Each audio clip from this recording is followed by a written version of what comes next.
नमस्कार दोस्तों, हमारी आज की कहानी है। माँ दुख भरी शब्दों से बोली। पत्नी के आंसू दिखते हैं, माँ के आंसू क्यों नहीं दिखते हैं। रायपुर गांव में शांति नाम की एक औरत रहती थी। शांति के राहुल इकलौता बेटा था। शांति ने अपने बेटे राहुल की शादी काव्या के साथ कर दी। काव्या गरम मिजाज और स्वार्थी किस्म की औरत थी। शांति को शुगर की बीमारी थी। एक दिन शांति अपने बेटे से बोली, बेटा राहुल, 2 दिन बाद शुगर की दवाइयाँ ख़त्म हो जाएगी, उसे मंगवा लेना। तुमने कहा था ख़त्म होने के 2 दिन पहले तुम्हें बता दूं, इसलिए तुम्हें याद दिला रही हूँ, वरना तुम सिर्फ व्यस्त हो जाओगे और मुझे बिना दवाइयों की दिक्कत हो जाएगी। राहुल बोला, हाँ तो कौन सा गलत कहा था। शाम तक अगर याद रहा तो ठीक है, वरना फिर से याद दिला दीजिएगा।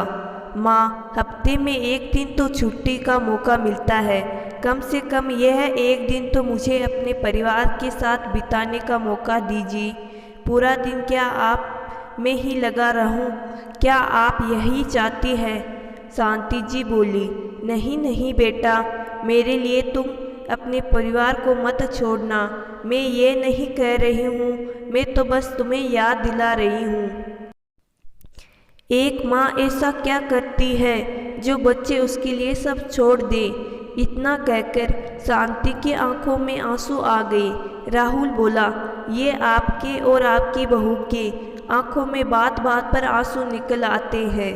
पिछले 15 दिन से काव्या को शाम से बाहर ले जाने की कोशिश कर रहा हूँ। एक तो दफ्तर से छुट्टी नहीं मिलती, ऊपर से शाम में जब भी आता हूँ तो आप दोनों की कुछ ना कुछ कहानी चलती रहती है। तंग आ गया हूँ मैं ऐसी ज़िंदगी से, मुझे अपनी ज़िंदगी जीने दीजिए। तभी राहुल की पत्नी काव्या बाहर आई और राहुल से बोली, क्या हुआ, आपका मूड क्यों खराब हो गया। राहुल बोला, कुछ नहीं, माँ की दवाइयाँ ख़त्म हो गई है, उसे भी लाना है। इतना कहकर राहुल बाहर चला गया। काव्या बोली, सासू जी, इतने दिनों से आप दवाइयाँ खा रही है, कुछ होता तो है नहीं, क्यों फालतू में अपने बेटे के पैसे को बर्बाद कर रही हो। आप ये क्यों नहीं समझती कि अब आप वापस से आप पहले जैसी नहीं हो सकती है। शांति जी बोली, बहू ये कैसी बात कर रही हो। मैं पहले जैसा होने के लिए दवाइयाँ नहीं खा रही, बस हालत और ख़राब ना हो जाए इसलिए दवाइयाँ खाती हूँ। जैसे ही राहुल आया, काव्या रोने जैसी सूरत बना ली और राहुल से बोली, देखा आपने, मेरी कोई भी बात इनको कितनी बुरी लगती है। दिन भर इनकी वजह से घर में रहती हूँ, कहीं जा नहीं पाती हूँ। उसका सिला मुझे ये ऐसे देती है और अपने झूठे आंसू को पोंछने लगी। बहू की बात सुनकर शांति जी को बहुत बुरा लगा। उनकी आंखों से झरझर आंसू बहने लगी। बेटा बोला, देखा रुला दिया ना इसे, कितनी मुश्किल से हमने बाहर निकलने का प्रोग्राम बनाया था। आपसे हमारी इतनी सी खुशियाँ नहीं देखी जाती। शांति जी बोली, पत्नी के आंसू तो तुम्हें दिखाई दे दिए, लेकिन क्या तुम्हें अपनी माँ के आंसू नहीं दिखाई देते। क्या मुझसे ज़्यादा इसने तुम्हें प्यार दिया या मुझसे ज़्यादा इसने तुम्हें वक्त दिया। ऐसा क्यों होता है कि पत्नी आते ही माँ का स्थान बदल जाता है। हर बार बच्चों की वजह से माँ की आंखों में आंसू आ जाते हैं। राहुल बोला, लगता है आजकल आप बहुत फिल्में देखने लगी है, इसलिए बड़े बड़े डायलॉग बोल रही है। किसी का स्थान नहीं बदला है। एक आदमी को माँ के साथ साथ पत्नी की जिम्मेदारी भी उठाना पड़ता है, मगर आप तो चाहती हैं कि दिन भर सब आप में ही लगा रहे। आप तो अपनी ज़िंदगी जी चुके हैं, अब कुछ पल हमें भी जीने दीजिए। काव्या झट से बोली, क्या आज भी इसी फिल्मी ड्रामे में हमारी शाम गुजर जाएगी या कहीं हम बाहर चलेंगे। छोड़िए इन सब बातों से, आप अपना मूड मत खराब कीजिए। चलिए चलते हैं, मम्मी जी रसोई में खाना रखा है, गरम करके खा लीजिएगा। काव्या राहुल का हाथ पकड़कर बाहर की तरफ चली गई। सबके जाने के बाद शांति जी उदास होकर बैठ गई और अपने पुराने दिनों को याद करने लगी। तभी उसके पुरानी सहेली संजू का फ़ोन आया। शांति जी की आवाज़ से वो समझ गई कि कुछ तो हुआ है। वो बोली, क्या बात है शांति, आज फिर कुछ हुआ है क्या? तुम्हारी आवाज़ में बहुत दर्द महसूस हो रहा है। शांति जी बोली, न जाने हर बार औरत ही औरत के आंसू का कारण बनती है। पति के जाने के बाद अगर लायक बेटा ना मिले तो एक औरत और एक माँ की हालत बद से बदतर हो जाती है। यह बात मैं समझ चुकी हूँ, परंतु जीवन है, इसे तो काटना ही होगा। जाने ऊपर वाले के घर मेरा बुलावा कब आएगा। संजू जी बोली, हर घर की यही कहानी है। मेरी बहू को देखो, मेरे फ़ोन में कुछ पैसे भरवा देती है और पूरा दिन मेरा फ़ोन इस्तेमाल करती है। मुश्किल से रात में फ़ोन मेरे हाथ लगता है। अब बताओ, रात में मैं सोऊंगी या फ़ोन चलाऊंगी?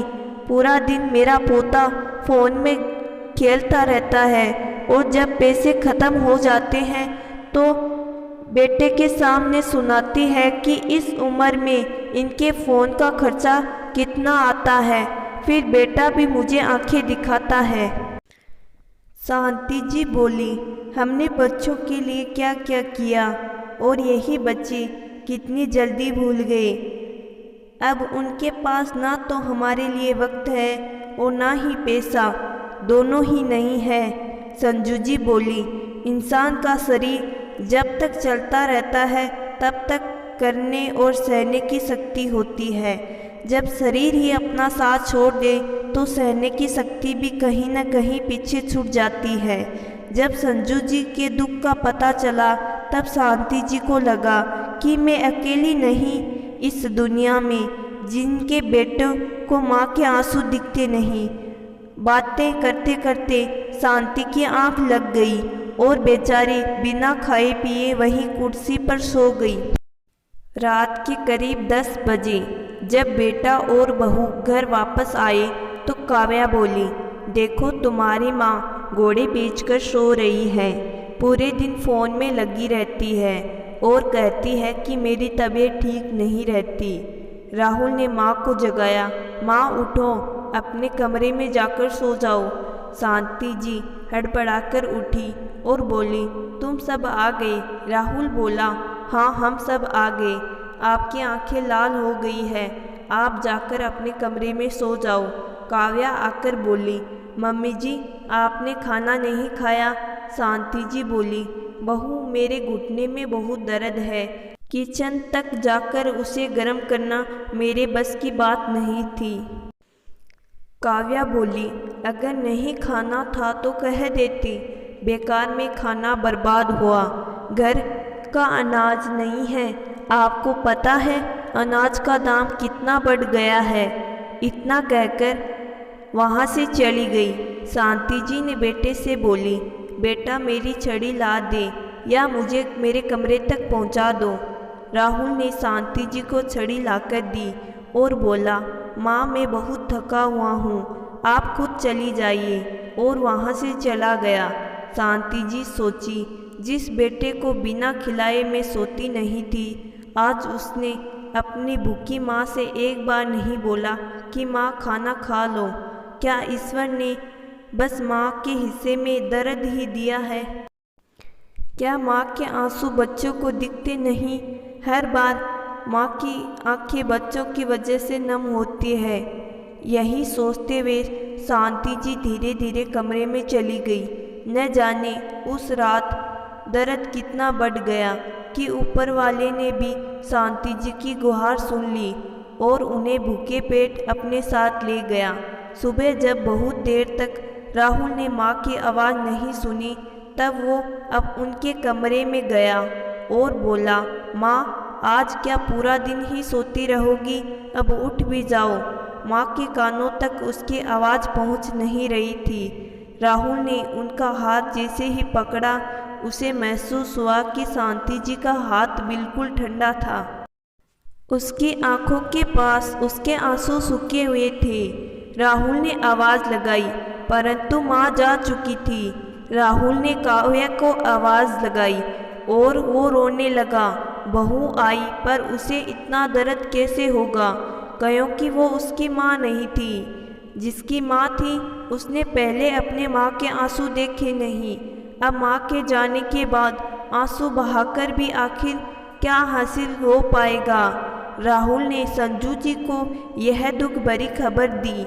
संजू जी बोली, राहुल वो अपनी आंखों में गम के सिवाय और कुछ नहीं ले गई।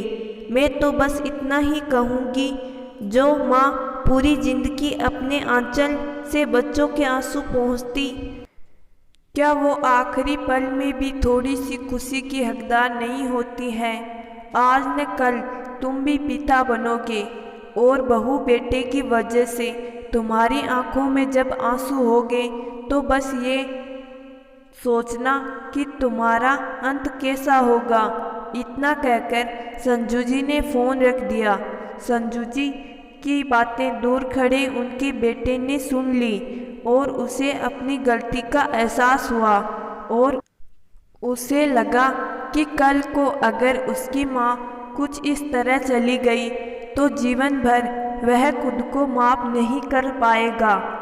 अब जब कभी उसकी पत्नी उसे संजू जी के खिलाफ बातें सुनाती तो बस इतना ही कहता, मेरी माँ को मैं तुमसे ज़्यादा जानता हूँ, तो आइंदा इसकी शिकायत मेरे पास मत लेकर आना।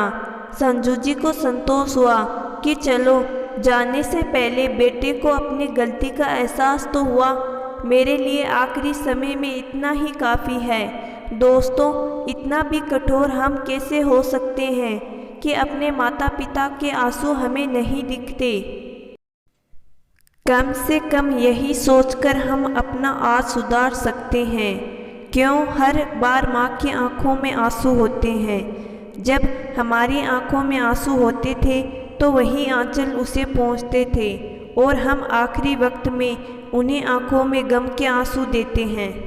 तो दोस्तों, मैं आशा करती हूँ कि आज की कहानी आपको ज़रूर पसंद आई होगी। कहानी पसंद आई है तो कहानी को लाइक और चैनल को ज़रूर सब्सक्राइब करिएगा। धन्यवाद।